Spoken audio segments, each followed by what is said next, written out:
કહેવાય છે કે મન હોય તો માળવે જવાય. આજે વાત કરીશું એક એવા યુવાનની જેણે 14,000 વોટના જીવલેણ વીજ કરંટ સામે જંગ જીત્યો છે. એટલું જ નહીં, પણ આજે વિશ્વભરમાં ભારતનો તિરંગો લહેરાવી રહ્યો છે.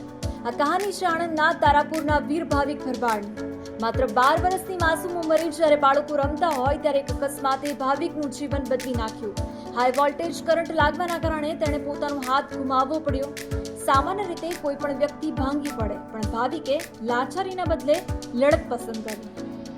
તેણે નક્કી કર્યું કે તે કોઈ પર નિર્ભર નહીં રહે. પોતાના તમામ કામો જાતે શીખ્યા અને રમતગમતને પોતાનું જીવન બનાવી દીધું. ભાવિકની આ સફળતા પાછળ તેની કઠોર દિનચર્યા છે.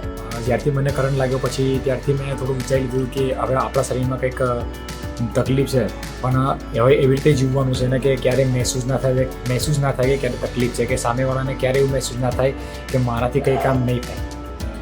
મતલબ કે મારાથી મારી જાતે મારું બધું જ કામ થવું જ જોઈએ. રોજ સવારે 4 વાગે ઉઠીને યોગ અને કસરત કરવાની તેની આદત છે. તેની માનસિકતા શક્તિનું રહસ્ય શ્રીમદ ભગવદ્ ગીતા છે. ગીતાના પાઠ ભાવિકને મેદાન પર લડવા માટે પ્રેરણા આપે છે. આ શિસ્ત અને મહેનતનું જ પરિણામ છે કે આજે Bhavik world para athlete grand પ્રિક્સમાં ગોલ્ડ મેડલિસ્ટ છે. હવે ભાવિકનું એક જ લક્ષ્ય છે, ઓલિમ્પિકમાં ભારત માટે મેડલ જીતવો. 4-5 વાગે ઉઠીને પહેલાં યોગા કરવો, થોડું યોગા કરીને પછી થોડું બોડીનું ધ્યાન રાખવું, થોડું અમુક વસ્તુ જે સવારે ઉઠીને જે રૂટીનમાં ડાયટ પૂરું કરવાનું, અને પછી ગ્રાઉન્ડ જવું, ગ્રાઉન્ડમાં વાર્મઅપ, મોબિલિટી, વર્કઆઉટ કરવું, જે સારી વર્કઆઉટ આપેલું હોય વર્કઆઉટ થાય. વર્કઆઉટ પછી અત્યારે તો સ્પેસિફિક રિકવરી પર ધ્યાન આપવું. 2 વાગ્યા પછી 2 થી 3 હર રોજ 1 કલાક ગીતા વાંચવાની.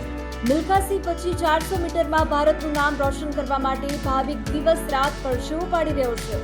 તેની આ સફર દરેક ગુજરાતી માટે ગૌરવની વાત છે. ભાવિક ભરવાડ આપણને શીખવે છે કે મુશ્કેલીઓ ભલે ગમે તેટલી હોય, પણ જો તમારા દ્રઢ નિશ્ચય હોય તો આખું આકાશ તમારું છે.